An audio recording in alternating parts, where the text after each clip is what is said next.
রাতের অন্ধকার যখন গাঢ় হয়, শ্মশান ঘাটের কোল ঘিরে এক অদ্ভুত নীরবতা নেমে আসে। আপনি কি কখনো অনুভব করেছেন কোনো জায়গায় এমন এক শক্তি আছে যা আপনার রক্ত জমাট বাঁধিয়ে দেয়?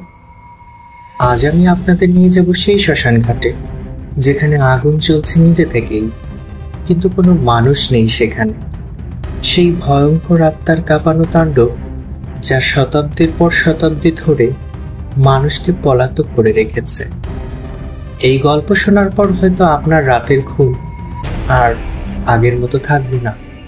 শ্মশান ঘাট, যেখানে শেষ নিঃশ্বাস ফেলে মানুষের দেহ, কিন্তু এই জায়গায় শেষ হয় না কোনো মৃত্যুর গল্প, বরং শুরু হয় আরও ভয়ঙ্কর কিছুর সাথে।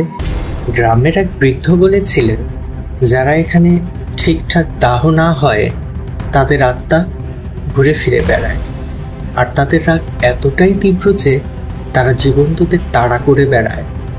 রাতের অন্ধকারে সেই আত্মারা কাঁদে না, বরং চিৎকার করে, হাহাকার করে, এমনকি পায়ের আওয়াজ দিয়ে চলাফেরা করে, যেন জীবন্ত কেউ তাদের কাছ থেকে পালাতে না পারে। একবার এক যুবক গিয়ে দেখেছিল একদম আগুনের মাঝে একটি কালো ছায়া, যে আস্তে আস্তে তার দিকে এগিয়ে আসছিল। তার চোখ ছিল লাল, মুখ থেকে গাঢ় কালো ধোঁয়া বের হচ্ছিল। সে ছায়াটি শুধু ধোঁয়া নয়, এক ধরনের বিষাক্ত গন্ধ ছড়াচ্ছিল, যা শ্বাস নিতে কষ্টকর। যুবকটি চিৎকার করে দৌড়ানোর সময় তার পেছনে সেই ছায়া হাঁটছিল, একটি ভয়ানক ক্যান্সারের মতো হাসি, যা শুনতে মানসিকভাবে ধ্বংসাত্মক। শ্মশানঘাটে রাতের হাঁটার সাহস দেখানো কিছু লোক জানিয়েছেন, হঠাৎ করে তাদের শরীরে বিভিন্ন জায়গায় ঠান্ডা স্পর্শ, মাথা থেকে পা পর্যন্ত যেন কেউ লাল গালিচা দিয়ে ঢেকে রেখেছে।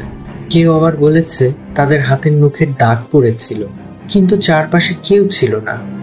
ওই দাগগুলো ছিল না কেবল আঁচড়, বরং যেন কেউ তাদের জীবন শক্তি চুষে নিচ্ছিল।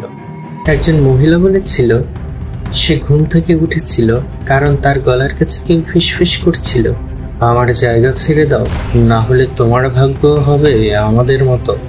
শ্মশানঘাট থেকে অনেকেই হারিয়ে গেছে, তাদের কেউ ফিরে আর আসেনি।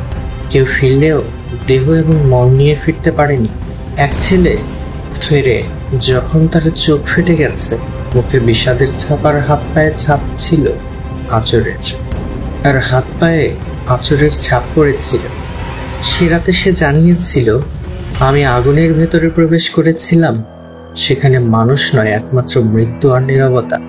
সেখানে আত্মারা যুদ্ধ করছিল, কেউ আমাকে টেনে নিচ্ছিল, আর আমি লড়ছিলাম, কিন্তু শেষ পর্যন্ত হারিয়ে গিয়েছিলাম। এক রাতে একদলে 4 জন ভ্রমণকারী শ্মশানঘাটে ক্যাম্প করেছিল।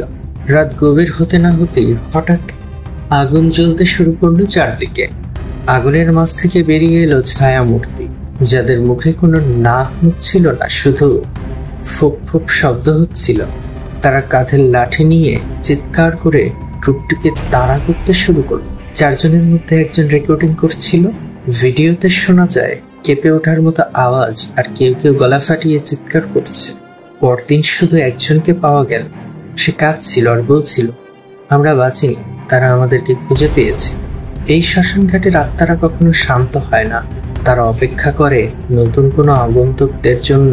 তারা চায় কেউ যেন তাদের জায়গা ছিনিয়ে না নেয়। যে কেউ রাতে এই শ্মশানঘাটে যায়, তার মনে হয় যেন কেউ তাকে ছুঁয়ে যাচ্ছেন, কিন্তু তাকালে কিছুই নেই। হঠাৎ হাওয়ায় গর্জন, হাসির আওয়াজ এবং আগুনের জ্বলন সবই একত্রে জমে ভয়ঙ্কর এক আতঙ্কের গল্প তৈরি করে। বন্ধুরা, এই ভয়ঙ্কর আত্মার কাহিনী আপনাদের কাছে কেমন লেগেছে? আপনি কি কখনো শ্মশানঘাটের ভেতর দিয়ে এই আতঙ্ক অনুভব করতে সাহস করবেন? ভিডিওটি যদি ভালো লেগে থাকে তাহলে অবশ্যই লাইক দিন, কমেন্টে আপনার ভয়ঙ্কর অভিজ্ঞতা শেয়ার করুন, সাবস্ক্রাইব করে রাখুন যাতে আপনি পেতে পারেন আরও রোমাঞ্চকর কাহিনী। পরবর্তী ভিডিওতে আমরা নিয়ে আসব আরও এক অদ্ভুত ভূতের দৃশ্য, যা আপনার রক্ত জমাট বাঁধিয়ে দেবে।